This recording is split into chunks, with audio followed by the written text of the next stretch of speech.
Assalamualaikum warahmatullahi wabarakatuh. Alhamdulillah wassalatu wassalamu ala Rasulillah wa ala alihi wa ashabihi wa mawala, amma ba'du. Al-mukarramun, para hadirin hadirat yang dimuliakan Allah Subhanahu wa taala. Minggu yang lalu kita sudah muqaddimai terkait hal-hal beberapa kelebihan orang yang hidup prihatin, mampu mengendalikan hawa nafsunya demi kemaslahatan dunia akhirat. Di dalam kitab Riyadhus Shalihin, Imam Nawawi mengutip dua ayat. Ayat pertama, A'udzubillahi minasyaitonirrajim, Bismillahirrahmanirrahim. Fakhalafa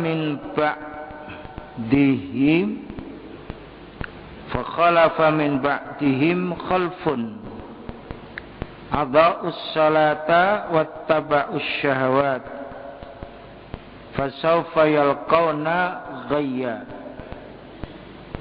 illa man taba wa amana wa amila salihan faulaika yadkhulunal jannah wa la yudlamuna syai'a. Niki satu kelompok, tapi hakikatnya ini ada dua ayat. Kalau terjemahkan letterleknya, maka datanglah sesudah mereka pengganti yang jelek, yang menyia-nyiakan salat dan memperturutkan hawa nafsunya, maka mereka kelak akan menemui kesesatan, kecuali orang-orang yang bertaubat,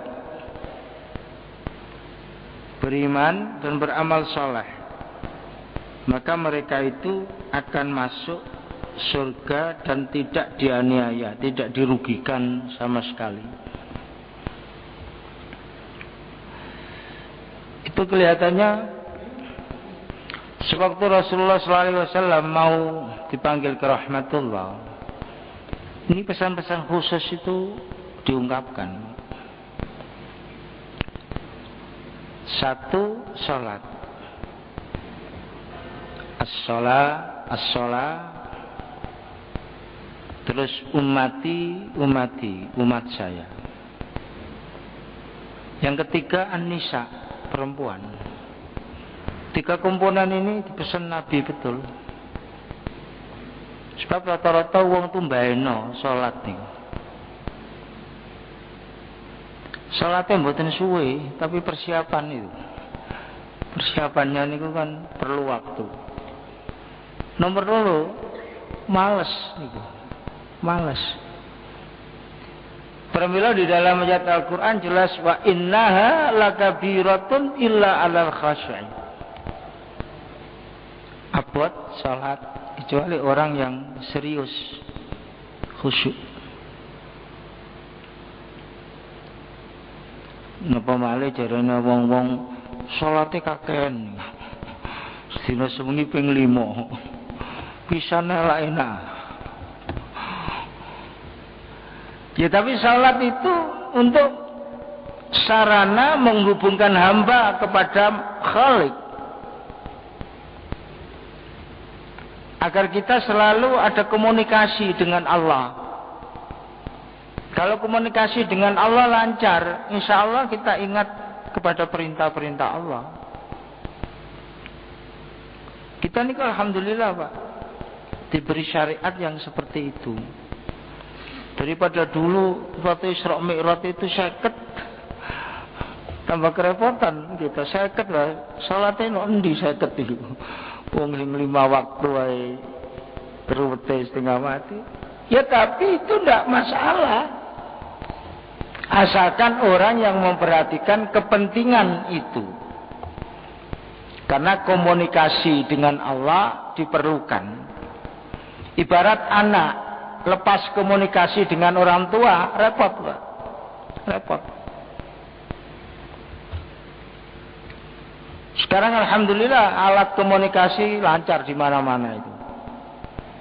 berbagai hal, sampai kadang-kadang dari alat komunikasi menimbulkan berbagai persoalan.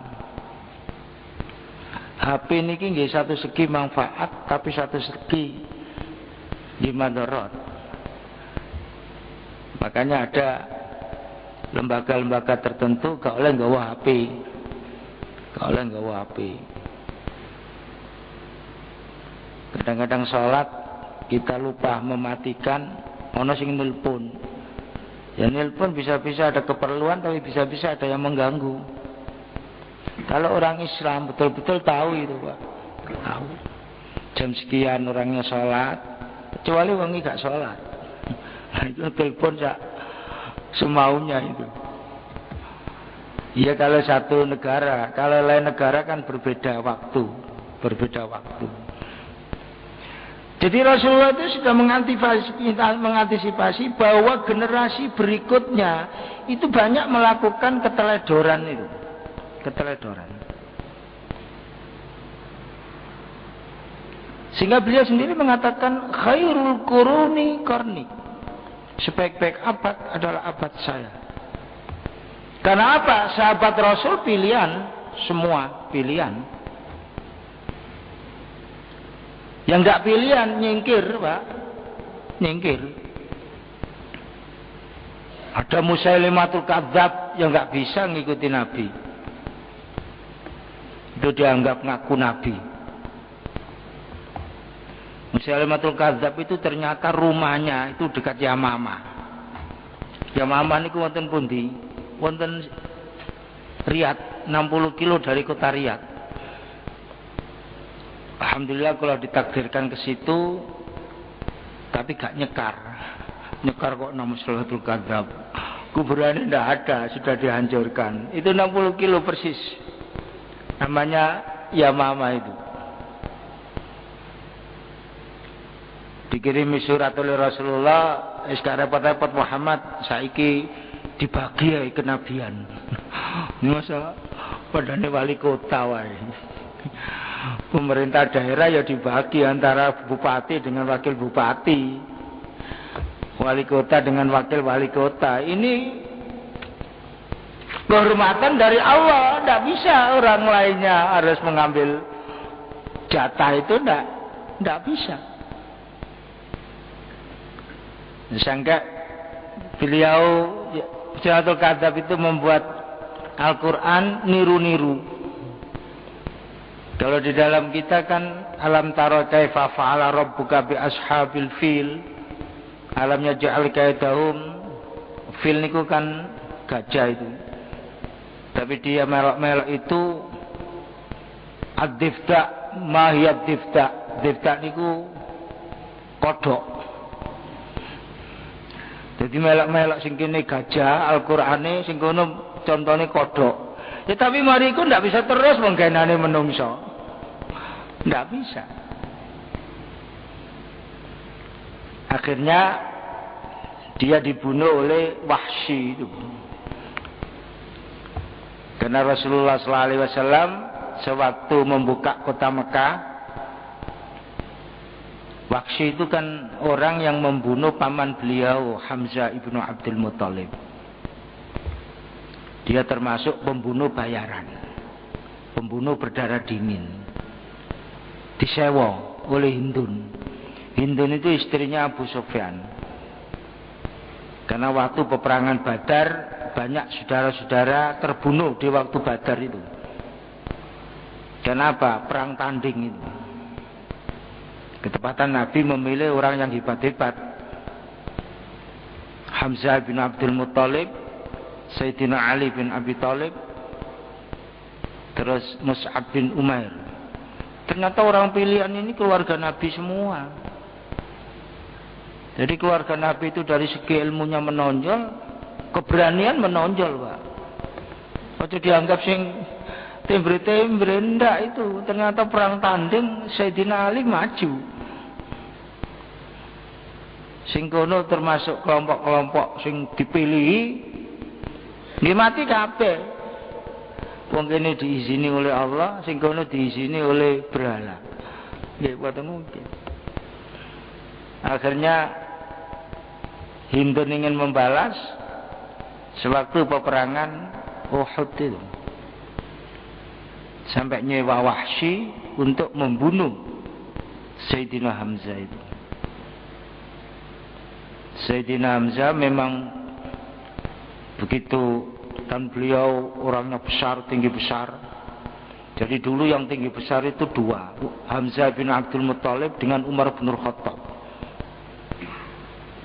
Jadi orang sekitar dulu itu lihat Umar bin Khattab itu sudah takut, Pak. Sampai ndelok wong gede dhuwur lak wedi. Gede dhuwur, wong pinter, medeni. Wah, itu jelas itu. Jadi dulu itu orang melihat Umar bin Khattab itu takut. Sayyidina Hamzah niku termasuk ditakuti. Sehingga Hindun itu ingin membalas, nyewa Wahsy. Wahsy niku memang pinter nombak. Begitu Sayyidina Hamzah repot menghadapi musuh, tombak dari belakang, tepat persis. Langsung beliau syahid di Uhud itu. Nah, Uhud itu akhirnya ada makam yang terkenal, yang wafat yang tokoh waktu itu Mus'ab bin Umair dan Sayyidina Hamzah. Lah di situ ada dua yang populer, Sayyidina Hamzah dengan Mus'ab bin Umair, yang meninggal 70 orang. 40 tahun setelah itu ada banjir, yang syuhada Uhud itu timbul 40 orang. Tapi yang hebat itu tatunya, lukanya itu seperti perang baru 2 jam. Masya Allah. Jadi darahnya mengalir. Ada yang kena kepala, kena kaki, kena tangan. Akhirnya 40 orang itu dipindah ke Baqi.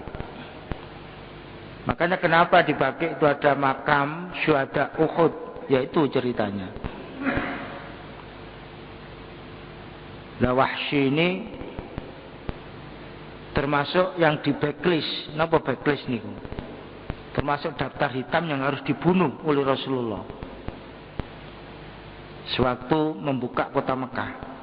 Jadi di daftar nih Wahsy, Ikrimah anak Abu Jahal, itu Rasulullah sudah memasukkan daftar backlist. Tapi apa, begitu Rasulullah masuk ke Mekah, Wahsy itu sowan kepada Rasulullah. Masya Allah. Umar ndelok Wahsy itu, Nabi serahkan saya aja, tak patenani wong iki. Masya Allah, wong Umar. Terus Nabi apa? Biar aja Umar. Dia sudah tobat, siapa tahu dia ada manfaatnya. Jadi kata Nabi itu aja itu. Siapa tahu dia ada manfaatnya. Ikrimah sampai lari jauh.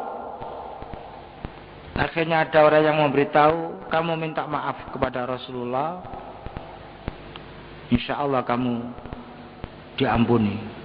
Menghadap Hindun itu akhirnya sowan kepada Rasulullah, sehingga dia mengatakan kepada Abu Sufyan suaminya, hal kunna fi dhalamin, apakah kita selama ini dalam kesesatan? Naam. Nah, setelah Abu Sufyan sadar bahwa selama itu dia melakukan sesuatu yang tidak pas. Akhirnya apa prediksi Rasulullah? Begitu utusan ke Yamama mau membunuh orang yang ngaku Nabi Musailamatul Kadzdzab itu, siapa? Tidak ada yang berani. Ternyata yang berani siapa? Wahsy. Loh, kira-kira Wahsy dipateni mungkin Musailamatul Kadzdzab gentayangan. Dan nomor 2, Rasulullah tidak mau di dalam sejarah seorang nabi akan membunuh pengikutnya. Tidak mau. Masya Allah, saking hati-hatinya itu. Karena Nabi Muhammad terkenal rahmatan lil alamin, rahmat. Nah, beliau sudah wanti-wanti, ini nanti prediksi umat saya itu banyak yang keledor sholat itu. Makanya beliau mau menggembuskan nafas terakhir, as-shalah, as-shalah, umati sholat, dan umat saya. Nomor 3, an-nisa, perempuan itu. Karena perempuan banyak menerima perlakuan yang tidak layak. Sampai bolak-balik ceritanya TKW di Pulau Soro, no Malaysia, no Saudi, no Hong Kong, no macam-macam. Ya tapi repotnya TKW kita itu nggak paham itu. TKW kita itu kan bahasanya nggak paham, bahasa Arab gak iso, bahasa Inggris tambah gak iso. Iso ini bahasa bagian kita itu. Kalau TKW tenaga kerja wanita Filipin, bahasa Arab gak iso, tapi bahasa Inggris iso. Dan kendel. Suwe-suwe ya iso, Pak. Suwe-suwe ya iso. TKW kita kan biasanya terus menuntut kaji itu. Menuntut kaji. Kalau yang TKW yang lain tidak menuntut kaji. Jadi hitung-hitungannya bisnis ya enak mereka, memperkerjakan mereka. Karena mereka tahu bahwa orang Indonesia itu mayoritas Islam. Ya maunya memang sambil kerja, sambil nanti lungo kaji. Itu kan ada sekali istilah orang, sekali tepuk 7 nyawa kena. Gulak lalat apa. Nah, ini sudah diprediksi Nabi. Jadi generasi berikutnya itu kadang-kadang nggak membeli. Zaman Nabi Nuh itu kenapa sampai ada topan?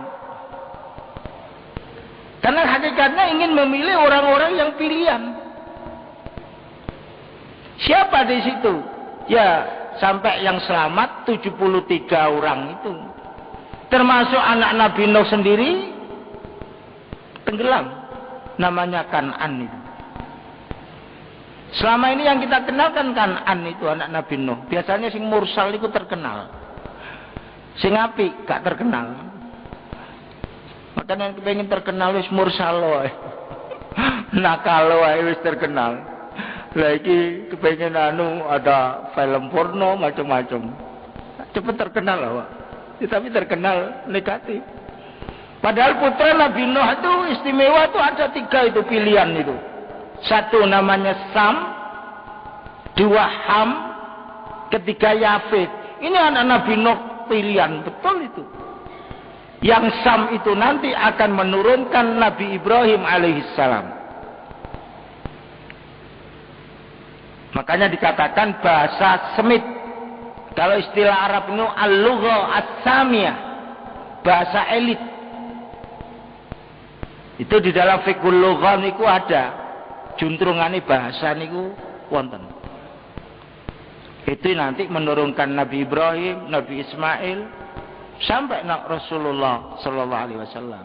Itu kurang banyak dikenal, tapi yang terkenal kan Anda. Sinten putrane Nabi Nuh, Kan'an. Ya. Ya banyak sampai di situ. Nah, itu kan pilihan itu.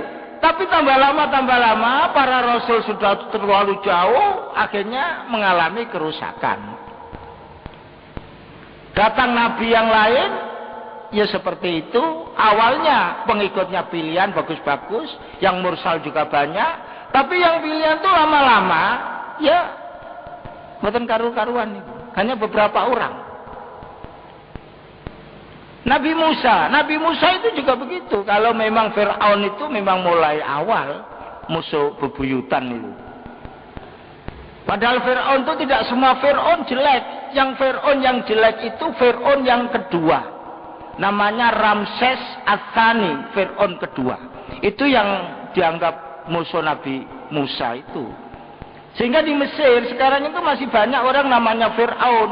Tapi jangan dikaitkan dengan Fir'aun Nabi Musa. Fir'aun yang baik itu. Banyak itu orang top kepala menteri transmigrasi itu namanya Ghaus Fir'aun. Kira-kira nak ini kan sampai geruduk kayak gitu. Fir'aun ini duluri Fir'aun Musa ini. Pak. Ya tapi nek Indonesia iki serem ya, Pak. Masa ana mumi Firaun dikon delok matos. Iki mumi Firaun itu loh. Firaun itu tidak boleh keluar dari tempatnya di museum, namanya Maidanut Tahrir. Maidanut Tahrir itu ibaratnya kalau wonten Surabaya niku wonten Bungurase ngoten. Kalau di Malang ya kaya Arjosari itu. Persis dekat terminal gede, terus itu ada museum, dari situ ada muminya Firaun itu. Dan itu tidak boleh keluar dari situ sama sekali, dijaga ketat. Dadanan setahun wingi dikarcis nonok matos. Iki Firaun sapa iki? Wong Indonesia iki wae ini pinter-pinter ya. Ngono-ngono iku pinter. Terpaksa kula nggih delok tak delok. Lah wong ngene kok wong. Ya itulah Bapak. Siapa sing ndalek dhuwit niku napa? Indonesia iso wae, Pak. Indonesia niku paling pinter golek duit. Umat bagus. Fir'aun dan Musa juga banyak pengikut Nabi Musa, tapi lama-lama terjadi berbagai hal tidak taat kepada agama. Salat itu sebenarnya dulu sudah ada, hanya model salatnya kita tidak tahu. Model salatnya kita tidak tahu. Yang jelas yang salat yang jelas disampaikan dan dicontohkan oleh Nabi yaitu salat kita itu. Salat kita. Ini salat itu harus diperhatikan sehingga salat tidak boleh ditinggal dalam kondisi apapun. Dalam kondisi apapun. Sehingga di situ dikatakan kalau kita tidak bisa berdiri kita boleh duduk. Kalau kita tidak bisa duduk, kita boleh layar-layar. Kalau kita tidak bisa layar-layar, kita isyarat. Tetapi itu jangan ditinggalkan.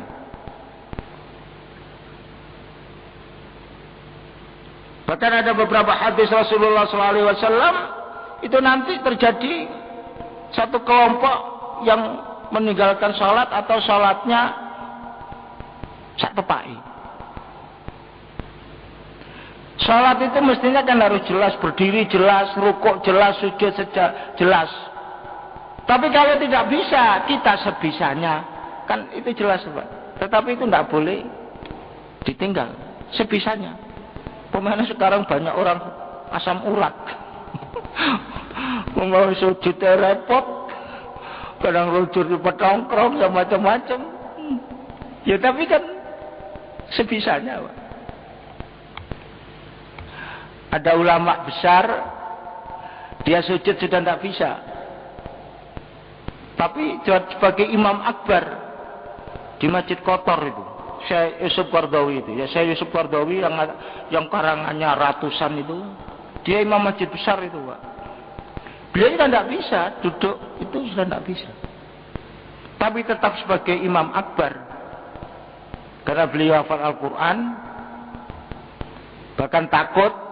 Di depan paimaman itu ada Al-Quran besar itu, Pak. Besar. Di Masjid Kotor. Pada beliau hafal. Tapi takut keliru. Takut keliru.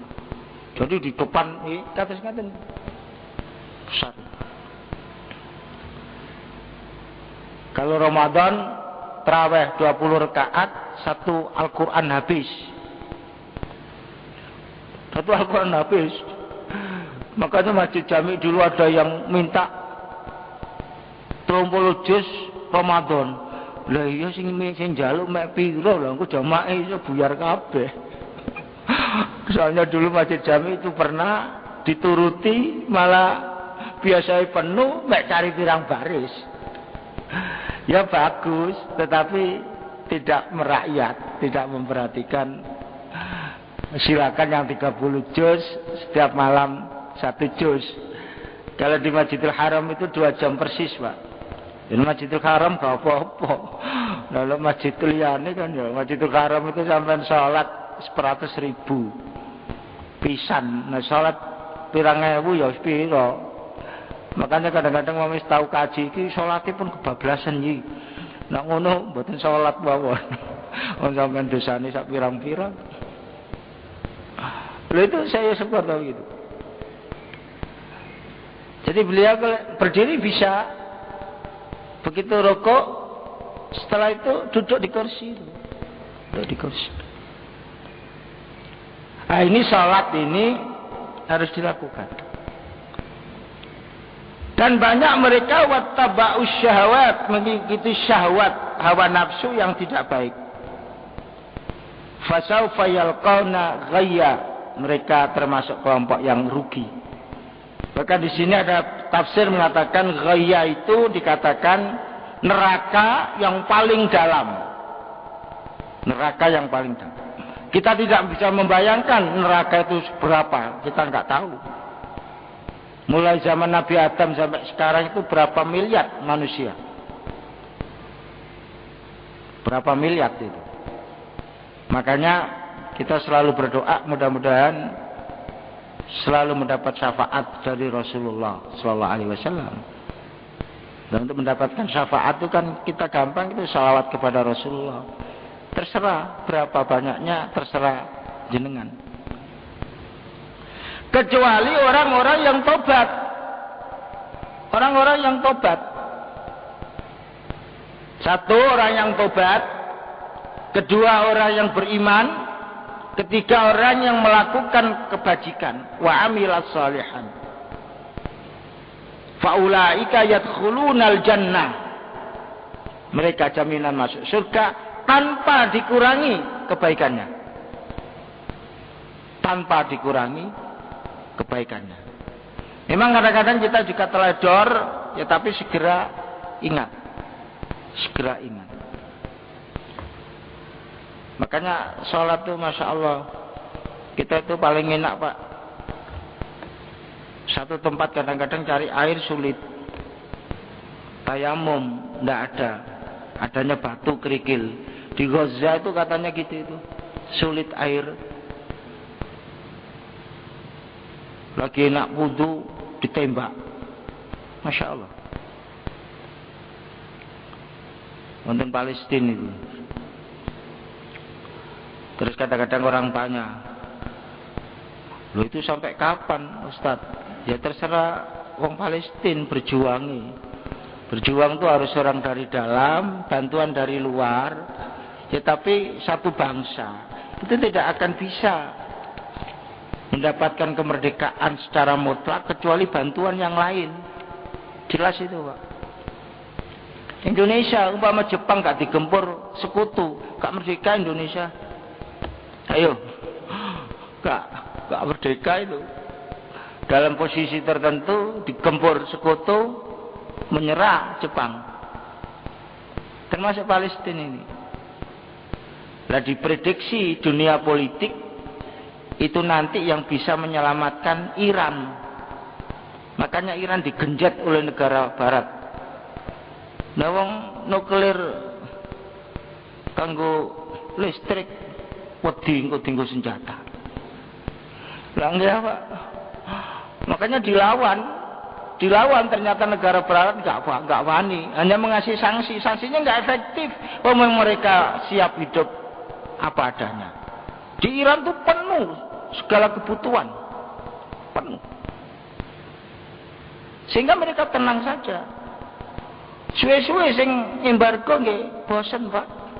Saiki iki di embargo panganan, nek kono akeh panganan. Di embargo senjata, iso oleh senjata teko Rusia. Iso senjata teko RRT. RRT sekarang tuh punya senjata namanya Sikwom. Itu nggih medeni. Makanya Amerika ambil RRT wedine naudzubillah, Pak. Jadi ternyata sesuai dengan hadis Nabi, utlubul ilma walau bisin, karena mereka mempunyai kemampuan membuat macam-macam. Sampai Cina kan terkenal gawe panganan itu paling akeh, Pak. Panganan yang paling kata seluruh dunia niku Cina. Sekarang itu jenis makanan Cina itu 1750. Indonesia nomor 2 sekitar 1500. Sampai hitung soto ayo ono piro. Ono soto Betawi, soto Lamongan, soto Banjar, durung soto babat, soto petek, sekarang mau soto macam-macam. Nggih, goreng bakso. Nang Indonesia ana bakso tikus niku kan ya nemen apa. Ya wong tikus kok dipangan. Lah sementara sing gawe gak gelem mangan kan padha mateni kancane dhewe apa. Indonesia ini serba sulit. Lah niki LPG hampir setiap hari. Kalau di negara lain semua ditarik. Karena ini nyawa. Amerika itu ada pesawat Boeing 737, seluruh dunia ditarik yang bermasalah. Ratusan ribu pesawat. Berapa triliun, berapa biliun itu. Karena nyawa. Indonesia tenang aja. Yang jadi masalah ini kan regulatornya terus yang hitam itu. Dulu kene kok model, saya pernah ngomong model kayak Saudi itu loh. Saudi itu langsung di timur langsung nggak ada. Makanya istilah di Saudi nggak ada orang ledakan gas itu nggak ada. Karena langsung di mur, begitu dicopot murnya langsung dipasang lagi, diobeng, selesai Pak. Dan nggak ada ceritanya. Di sini karena apa? Kalau tidak dibuat begitu, nggak payu pabrik. Jadi bukan untuk keamanan konsumen, tapi bagaimana sehingga regulator itu terus payu.